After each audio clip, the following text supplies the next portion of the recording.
ध्यानाभ्यास के इस पवित्र आयोजन में आपका हृदय से स्वागत है, अभिनंदन है, अभिवादन है। ध्यानाभ्यास के लिए कृपया अपने नेत्रों को बंद कर लीजिए। सुख बाहर बिल्कुल भी नहीं है। जो भी सुख अनुभव में आता है वह हमारे सुख स्वभाव के कारण आता है। तो भ्रम को छोड़ देना है, कुछ भी बाहर का ज्ञान नहीं करना है। संसार में नाना दुखों को भोगते हुए रहना है तो बाहर का ज्ञान करते रहिए, कोई रोकने वाला नहीं है। आपकी मर्जी दुख भोगने की है, कुछ विषय सुख के पीछे, तो दुख भोगते रहिए। पर फिर दुख ने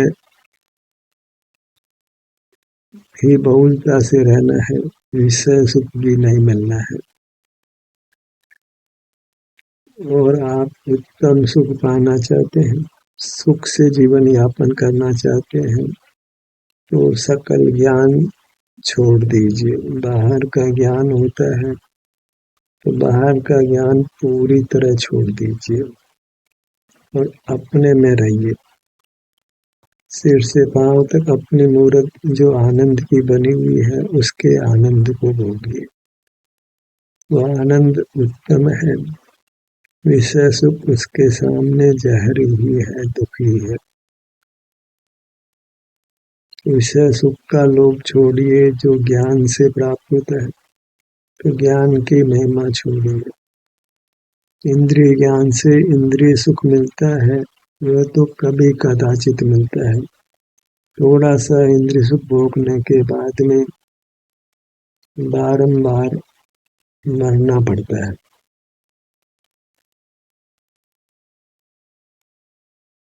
संसार नाम ही मानो दुख भोगने का है, बारंबार मरने का है, अत्यंत भयावह है।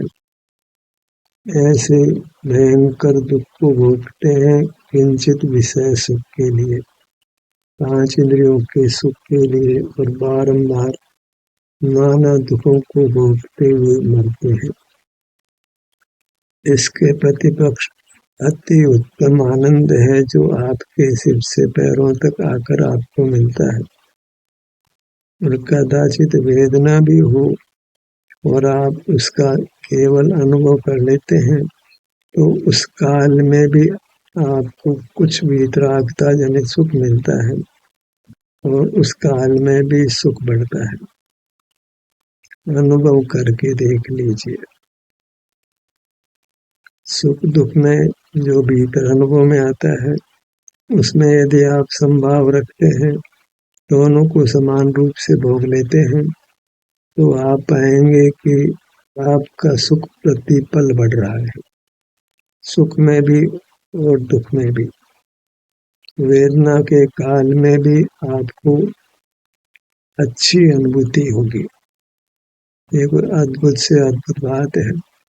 आप बने ही ऐसे हैं, आपकी मूर्ति ऐसी बनी है कि पूर्व संस्कार व पूर्व ज्ञान करने के कारण जो शरीर में वेदना होती है, तो उस वेदना के काल में भी आपकी मूर्त आपको उस वेदना से भिन्न उत्तम अतीन्द्रिय सुख का अनुभव कराती है। उसी हेतु से जीव वेदना के काल में भी अंतर में रहकर आनंद रस पीता है। वेदना भी भोग लेता है पूर्व ज्ञान के अपराध से, और अब जो स्वरूप के सन्मुख है तो उस कारण सुख भी भोग लेता है। दुख है जो पूर्व में ज्ञान किया था, बाहर के इंद्रिय ज्ञान में रहा था, उसके संस्कार व शरीर में वेदना होती है। और चूंकि हमारा शरीर सुख का बना हुआ है, तो हमको नियम से सुख का अनुभव होता है।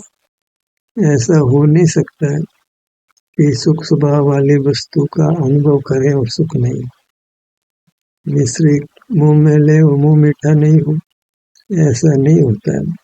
भले उसमें कुछ मिलावट हो तो मिलावट की वजह से कुछ स्वाद बिगड़ता हो, लेकिन मीठापन तो फिर भी अनुभव में आता है। ऐसे ही पहले ज्ञान किया था उस कारण वेदना का अनुभव होता हो, फिर भी आप समभाव रखते हैं, कुछ विकल्प नहीं करते हैं, उसको सहन करते हैं, अपनी मुद्रा के सन्मुख ही यत्न पूर्वक बने रहते हैं, तो आपको उस वेदना के मध्य में भी अपने सुख स्वभाव का सुख अनुभव में आता है। इससे अधिक हमको क्या चाहिए?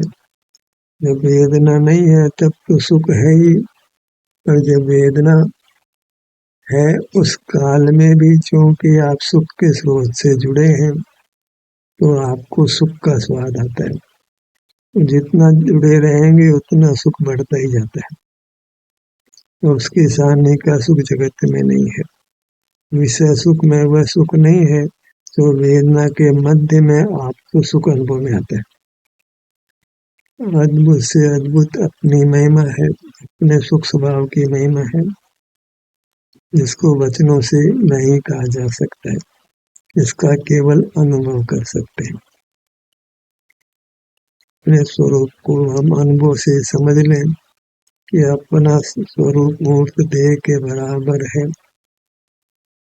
मूर्त देह तो हमको इंद्रियों से ज्ञात हुई है, तो वहीं पर हमको अपने मूर्त अनुभव में आती है, और उसका हम प्रतिपल उपयोग करते हैं। आंखों से देखते हैं तो आंखों के स्थान का उपयोग तो करते ही हैं। कानों से सुनते हैं तो मूर्त कानों से कोई नहीं सुनता है, वो तो व्यवहार मात्र है। हम अपने अमूर्त कानों से ही सुनते हैं, क्योंकि सुनना हमारा परिणाम है तो हमसे होता है, अन्य से नहीं होता है। हर पदार्थ को परिणाम उसके द्रव्य से होता है, दूसरे द्रव्य से नहीं होता है। दो द्रव्य मिलकर भी परिणमन नहीं करते। सुनना हमारे मूर्त से है, देखना हमारी मूर्त से है, सूंघना हमारी मूर्त से है। इंद्रियों को तो उपचार जाता है, जो परिणाम होता है उसका कर्ता परिणामी द्रव्य ही होता है। कर्ता कर्म की एकता है। व्यवहार को असत्यार्थ जानकर छोड़ना है। व्यवहार तो यही कहता है कि इंद्रियों से ज्ञान होता है, मोह के उदय से राग होता है, विषयों के सेवन से सुख होता है, पर सब ये भूतार्थ है, असत्यार्थ है, विश्वास करने लायक बिल्कुल नहीं है। जो कुछ होता है हमारे में वह हमारे द्रव्य से होता है, वह द्रव्य का परिणाम है। हम ही अपने आप को इस प्रकार परिणमाते हैं, कारण ऐसा ही देते हैं जिससे विचित्र प्रकार का परिणाम हो। कोई परिणाम किस रूप से फलता है, उसको कर्म फल मानना कोई अच्छी बात नहीं है। हमारे कर्म का फल है, माने हमारे अमूर्त कर्म का फल है, अमूर्त भाव का फल है, यहाँ भाव कर्म ही लेना है। द्रव्य कर्म को बार बार याद करने से आपका संसार नियम से बढ़ने वाला है। जहाँ पर का स्मरण है वहाँ नियम से संसार बढ़ता है। तो पर को निमित्त रूप से भी याद नहीं करना है, वह करता तो नहीं है, निमित्त तो है, तो समझ लीजिए कि अभी संसार बहुत दीर्घ है, क्योंकि हमारे परिणाम में हम दूसरे की साझेदारी देख रहे हैं, जबकि जो कुछ हमें परिणाम मिलता है वह हमारे भीतर ही आता है, हम ही उसके करता है, उसका गुण दोष हमको ही जाता है, दूसरे को नहीं जाता है। तभी तो कहते हैं कर्म विचारे कौन, भूल मेरी अधिकाई। मैं मेरी भूल से दुख पाता हूँ, मेरी भूल मिटाकर मैं सुखी हो सकता हूँ। ऐसा जो जैन सिद्धांत है कर्ता कर्म की अभेदता का, उसको हमने प्रति समय कायम रखना है। सुख होता है, विषय सुख भी वह अपने से होता है, विषय से नहीं होता है। अतीन्द्रिय सुख होता है, वह भी अपने से होता है, पर से नहीं होता है। राग होता है, वह भी अपने से होता है, मोह कर्म से नहीं होता है। पदार्थों का जानना हमारे से होता है, इंद्रियों से नहीं होता है। दुख होता है, वह दूसरे के कारण नहीं होता है, हमारे कारण होता है। आयु कर्म के क्षय से मरण नहीं होता है, हमारे पूर्व परिणाम के फल से हमारा मरण होता है। इस प्रकार हमको वस्तु को स्वतंत्र परिणमता हुआ देखना है। भले ही बहिर्मुख हूँ तो ऐसा लगता है कि हम पराश्रय कर रहे हैं, वह पराश्रय है भी, तो भी वह पराश्रय का परिणाम हमारे भीतर से उत्पन्न होता है। इसमें पर का कुछ भी कार्य नहीं है। हम बहिर्मुख हैं, इतना है, पर का हमारे बहिर्मुखता में कोई रोल नहीं है।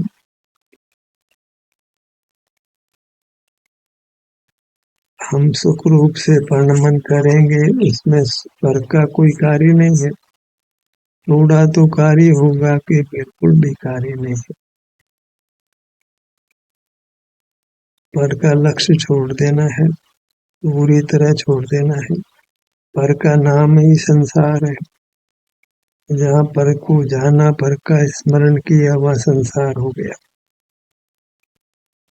अगर संसार में रहना है, अनेकों दुख भोगते हुए रहना है, वो पर को जानिए, पर का स्मरण करिए। इससे सुख भोगना है तो भी पर का जानिए, पर का स्मरण करिए। पर के जानने में, पर के याद करने में अधिकांशतः तो दुख ही मिलना है, कभी कदाचित विषय सुख मिलना है। अंतर में अपने मूर्त का अनुभव करते हैं तो कदाचित कभी दुख हो सकता है, अन्यथा तो सुख ही होना है। बाहर दुख ही है और भीतर अपने से युक्त होते हैं तो सुख ही है। अच्छी तरह निर्धार करके बाहर तो दुख ही है और अपने में सुख ही है, तो बाहर की दृष्टि पूरी तरह समाप्त कर अपने मूर्त के अनुभव संवेदन रूप रहना है। और ये काम आपको अकेले ही करना है।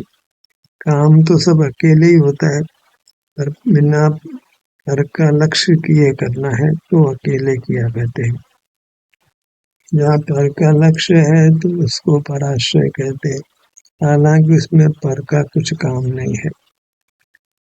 पर का लक्ष्य करते हैं तो इंद्रियों का आश्रय किया ऐसा कहते हैं, पर वास्तव में उसमें इंद्रियों का कोई कार्य नहीं है। हर पदार्थ अपने परिणाम को ही करता है, दूसरे के परिणाम का वह करता नहीं है, और निमित्त कहना भी अच्छा नहीं है। निमित्त का सद्भाव भले ही हो और उसका कार्य में कुछ भी कर्तृत्व नहीं है। सब 50-50% मान ले, 50% उपादान से होता है, 50% निमित्त से होता है, क्योंकि बिल्कुल भी निमित्त से नहीं होता है। संपूर्ण पर्याय द्रव्य में से आती है, द्रव्य का परिणमन है, द्रव्य का कार्य है। जो भी पर्याय है उसका कर्ता एक द्रव्य ही होता है, जिसकी वह दशा है उसका कर्ता उसका द्रव्य है। हमारा द्रव्य है वो, उससे हमारी दशा होती है। दूसरे का उसमें कुछ भी काम नहीं है, कुछ भी सहयोग भी नहीं है।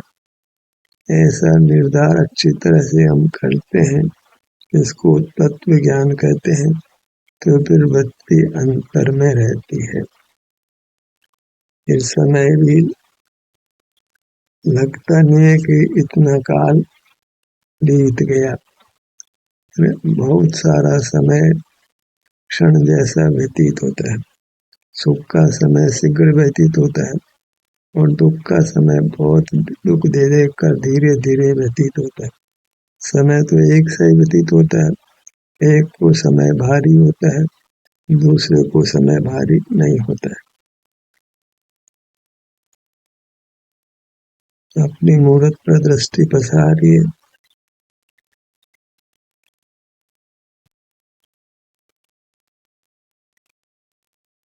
क्योंकि हमने यह संकल्प किया है कि ज्ञान को मूल से मिटाना है, तथा ज्ञान में हित बुद्धि नहीं रखनी है।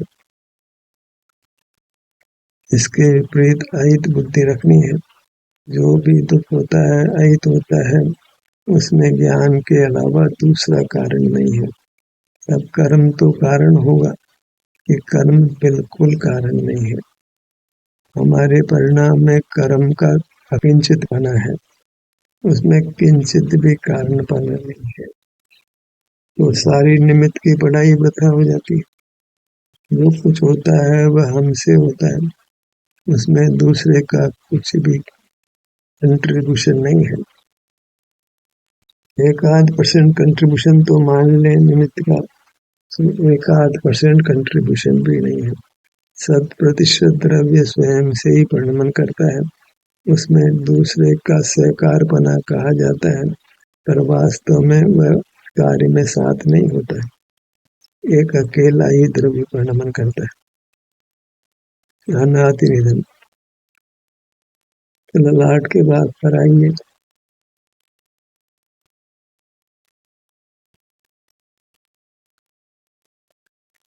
जैन धर्म के गूढ़ सिद्धांतों को हमने आत्मसात करना है, जो द्रव्यान योग में पाए जाते हैं।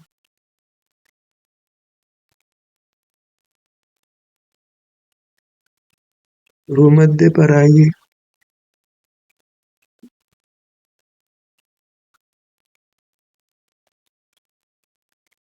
द्रव्यान योग का रूप भले भांति भाषित हो जाए, उसके पश्चात ही जीव को अन्य अनुयोगों का अभ्यास करना चाहिए। यह एक क्रम है। इस क्रम का उल्लंघन करके जीव अपना नुकसान करता है, लाभ कुछ भी नहीं करता है। प्रथम निश्चय, तत्पश्चात स्वतः ही योग्य व्यवहार होता है। जो 3 अनुयोगों में निमित्त परक कथन पाते हैं, तो वहाँ द्रव्य योग का अभ्यास हो तो हम भटकते नहीं हैं। वहाँ कहने का आशय क्या है, वह हम भली भांति समझ जाते हैं।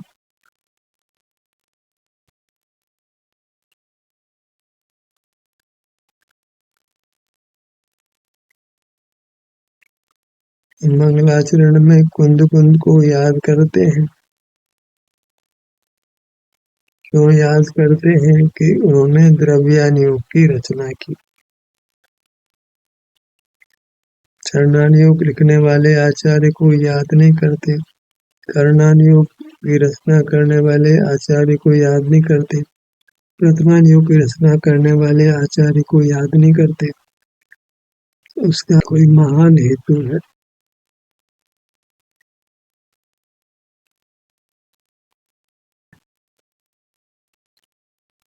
द्रव्यानुयोग अर्थात अपने द्रव्य की बात करता है, दूसरे के द्रव्य की बात नहीं करता है। दूसरे द्रव्य की बात 3 अनुयोग करते हैं। प्रथमानुयोग में तीर्थंकर आदि परद्रव्यों को याद करते हैं।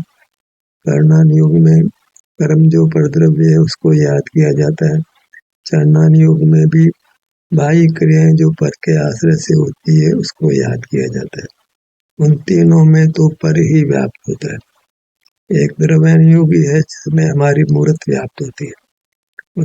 द्रव्यानुयोग पढ़ के भी कोई अपनी मूर्त पर नहीं आता है, तो फिर वह अभागा ही है। इसमें द्रव्यानुयोग का कोई दोष नहीं है।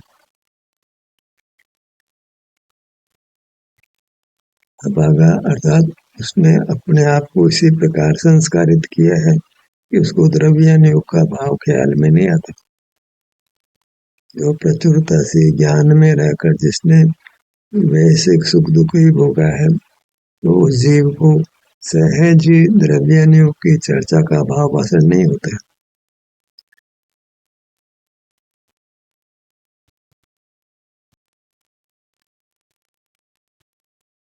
दायां नेत्र,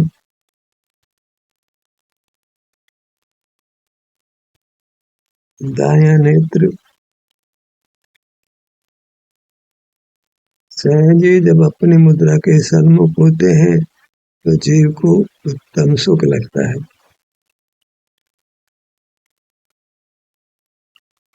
मन प्रमुदित हो जाता है।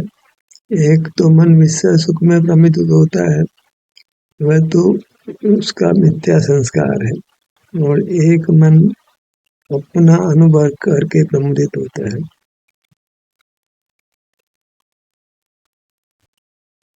हमें अपना अनुभव करके प्रमुदित होना है। बायां नेत्र, दायां नेत्र उस दिन की बलिहारी है जब हम सर्वथा अंतर्मुख होंगे। वही लक्ष्य बनाना है और उसके लिए संपूर्ण प्रयत्न करना है। अपनी मुद्रा का अनुभव करते हुए ही हमारा काल व्यतीत हो, भूत गया उसको याद नहीं करना है, वृथा ही आकुलता होती है। वर्तमान में अपनी मुद्रा पर समर्पित हो जाना है। किसी को अपनी श्रद्धा देनी है, अपना प्रेम देना है, अपनी भक्ति देनी है, इसी के सन्मुख बने रहना है।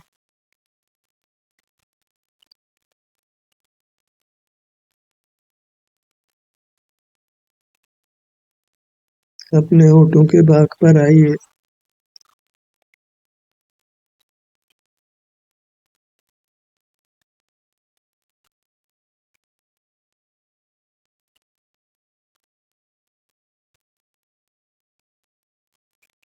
अपना मुंह का भाग, इसको बहुत उपयोग में लेते हैं, तो ये स्वस्थ रहे तो अपने ध्यान को बारंबार मुंह पर लाकर उत्तम सुख भोगिए।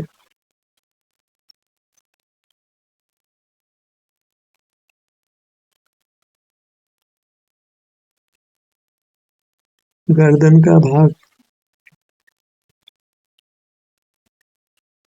ये सब सुख के ही विभाग किए हैं। सुख नामक वस्तु जो देह प्रमाण है, हमने उस सुख का ही विभाग किया है और उसको कोई नाम दिए है। वही नाम रखा है जो हम लोक व्यवहार में बाह्य देह का रखते हैं। एक आकार वाली वस्तु को दो नाम नहीं दिए जा सकते।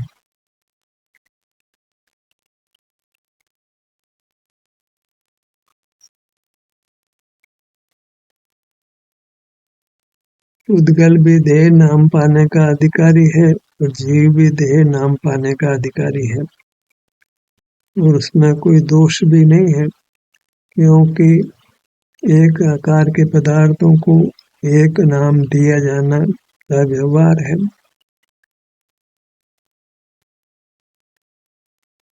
जैसे जो मनुष्य आकार है उनको सबको मनुष्य नाम मिलता है। सारे मनुष्यों को मनुष्य नाम मिलता है क्योंकि उनका आकार त्रियंशों से भिन्न पाया जाता है।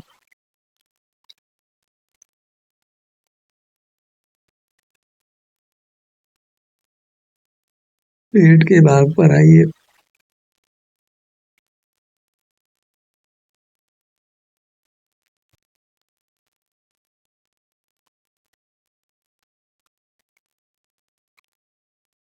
एक तो उत्तम सुख अनुभव में आएगा, दूसरा जो बिंब भागों में वेदना का अनुभव हम करते आए हैं, वह उस वेदना का अनुभव हम नहीं करेंगे। दुख का नाश होगा और सुख का उत्पाद होगा, सुख का लाभ होगा। कह सकते हैं कि दोहरा लाभ हुआ, दुख से बचे और उसके बदले में सुख मिला।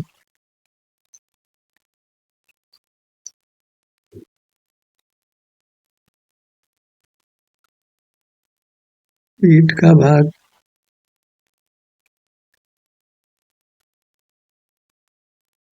किंचित विषय सुख के पीछे हम इस दोहरे लाभ को खो देते हैं।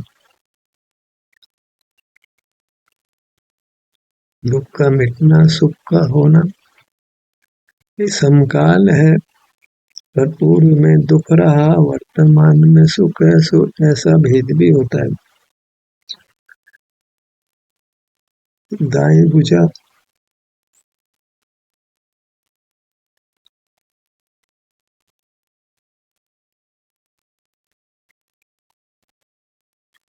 बाईं भुजा, दायां पैर, बायां पैर, इस प्रकार अपने मुहूर्त को देखते हुए हमने काल का सदुपयोग किया, मनुष्य पर्याय का सदुपयोग किया, अपने को हित में स्थापित किया। ध्यान का सत्र यहीं समाप्त होता है। आपकी सहभागिता के लिए धन्यवाद।